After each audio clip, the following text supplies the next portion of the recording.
follow I've the listened to ministry. more than one show. Well, you got to listen to more than 3, 4, 20, or 100 to hear everything. Yeah.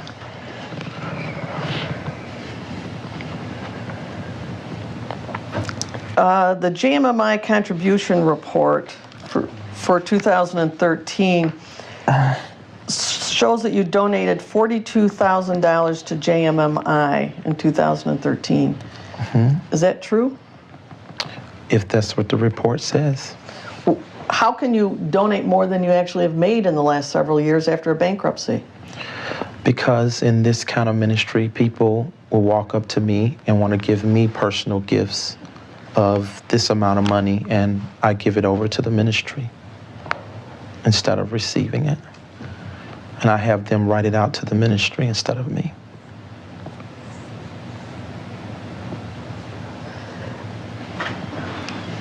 So you're saying that isn't that a double dip? If you're saying that people go up and give you money and you say, write it to the ministry, and then you get credit for that donation, as does the person who made it?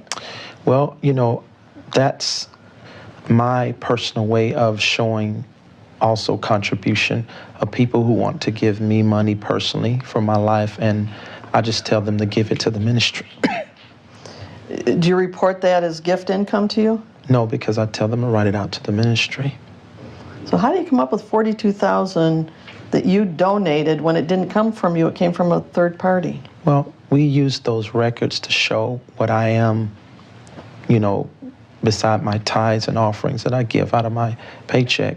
We just show kind of what is being given to me on a yearly basis or presented to me, actually. So, sometimes it's higher or lower, but... People come up and give you cash? No. Never cash? No. Do they write a check out to you, David Taylor? They have, but I don't receive it. I tell them to scratch it out and write it in the ministry's name. But then you get credit for the $42,000. It just shows that I channel that money there instead of to myself. So you're saying you don't accept cash? No. If somebody were to give cash, who would it go to? JMMI. No, personally, JMMI. But whom? Offering bucket, offering plate. I don't... Well, if somebody's going to give you $5,000 in cash, who would that be handed to? The people who take up the money and count the money. And that could be anybody. What if it wasn't, you think, I'm not talking about somebody putting in a donation bucket. I'm talking about somebody's got $5,000 cash and they want to give it to JMMI. Who would be the person that would be designated to receive that kind of donation? Well, our financial committee, Michelle is over that, so you could just say her. So Michelle would be who was designated to receive cash donations of a large amount? Yeah, to put it in the ministry, yeah. That's really I don't know how to answer that question. Why? I really don't, because people don't give like that. They give into the offering plate. They never give it to us personally. They give into our envelopes, or if they're going to put cash, they gives it in the bucket. So honestly, I think we should scratch that. We've never received money like that. The money we receive comes through donation plates, and then it's taken in the back and counted and deposited in the ministry. So it would have to be at a service? Yes. So when Debbie gave you a couple, $1.2 million or wherever we are on that, she did it at a service?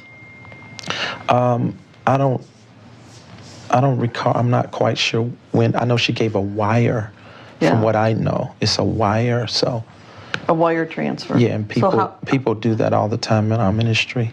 So how would that be that would be set up? Who would be doing that in your ministry? I know Michelle is over that. So did you talk to Debbie about this wire transfer?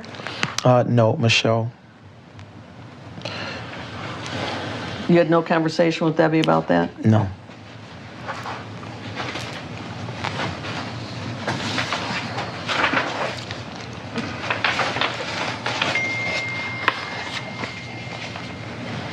Did you ever request or in any way talk to Debbie about contributions to the ministry? No, I mean, I talk to everybody who comes to the meeting about that, so that would be yes. Other than at a general meeting, did you have any smaller group conversations with her about money? Really, no. None. No, not that I know of, other than when she had already given money and said she wanted to give, so I had Michelle finish up talking to her about that. So you did talk to her after she had given money? Yeah, yeah, I wanted to know what was going on, and so Michelle filled me in, and I talked with her briefly, you know. So what did Michelle tell you? Just that she wanted to donate, and that she had given through wire and that kind of thing. And so then you talked to Debbie? Yeah. And what did you say to Debbie? I just told her thank you, and that was about it, and the ministry appreciated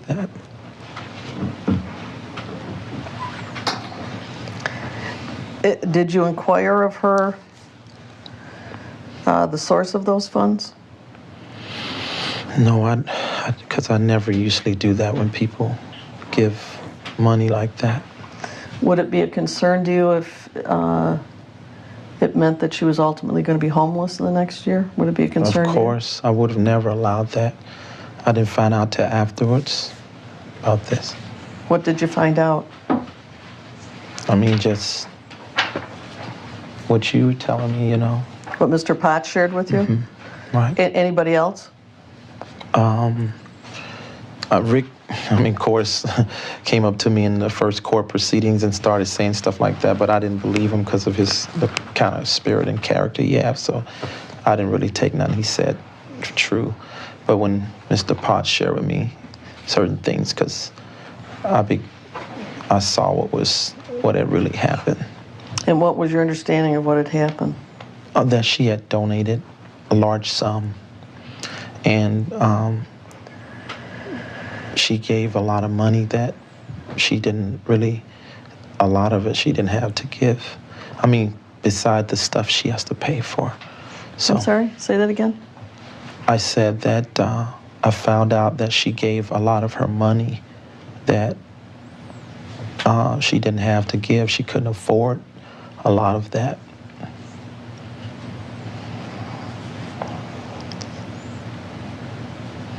Did Debbie ever talk to you about her finances? No, that's the thing. Did she ever talk to Michelle, if you know? No. Did you have any understanding of what her financial wherewithal was? No, we sure didn't. Do you understand there's a court order that says she can't give any money to JMMI or any other? If you know. I said, did you know? No. You aren't aware of the court order? No. The court order says she can't give you any money? No. This just was... No, it's been in effect for a long time. Okay, no, I didn't know that. Okay, she didn't tell you that? No.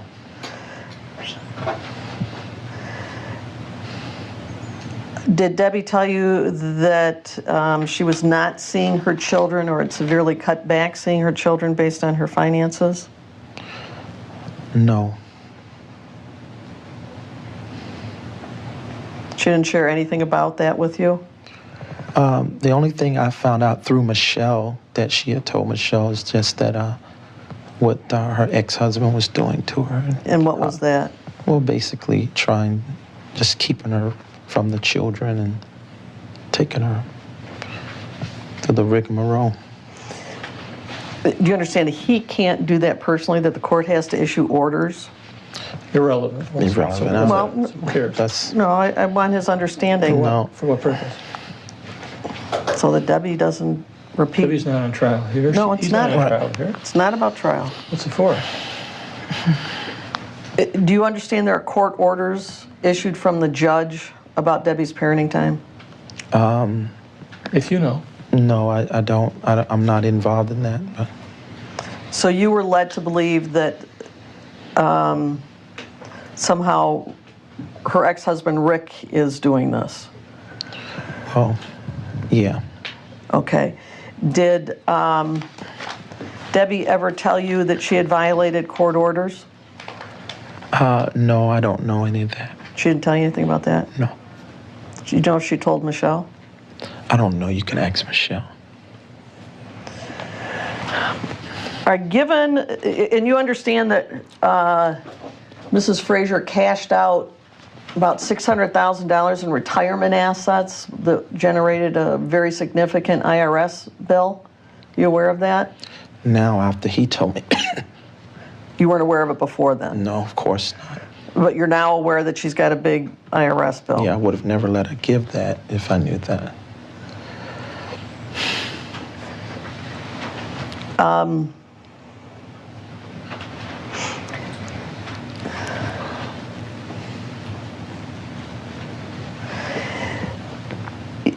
Were you aware at one time she owned her house free and clear? No. Are you aware that because she's given everything else away that she now has a significant mortgage that means she doesn't have any equity in her house anymore? I think I heard from Mr. Potts or Michelle one that she's, I guess, got a line of credit off her home to pay lawyers through what the situation that her ex-husband is taking her through. So that's all I know about that. Do you realize she also had to pay taxes, though, on the... Yeah, I would have never let her give that to the ministry if I knew she paid taxes. I teach people to pay taxes, pay their taxes to the government, so. That's one of your tenants? It's one of your tenants to pay your taxes? Yes.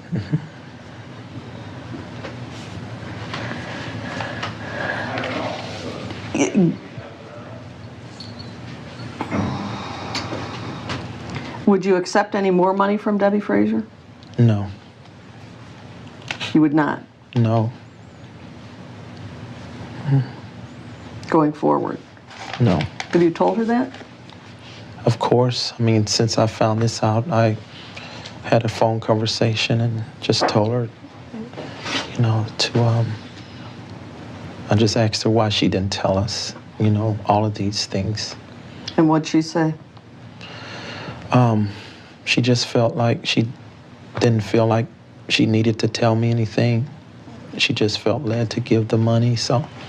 So you called her on her cell phone or house phone? Well, no, I had my exec, Michelle, called her for me and patched me in to talk with her. So you and Michelle were sort of on a conference call with Yeah, her? just recently, yeah. When would that have been? Maybe in the last week or two, something like that. So you had a conversation where you told Debbie you're not going to take any more money from her?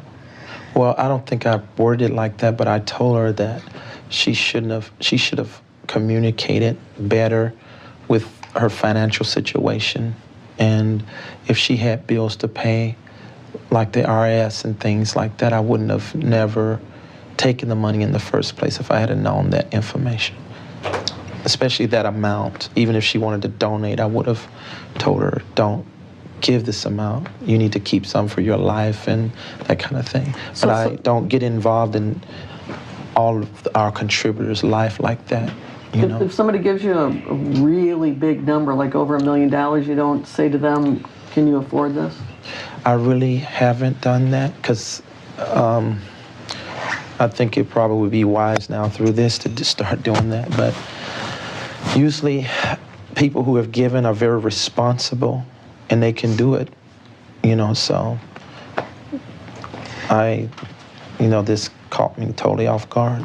Do you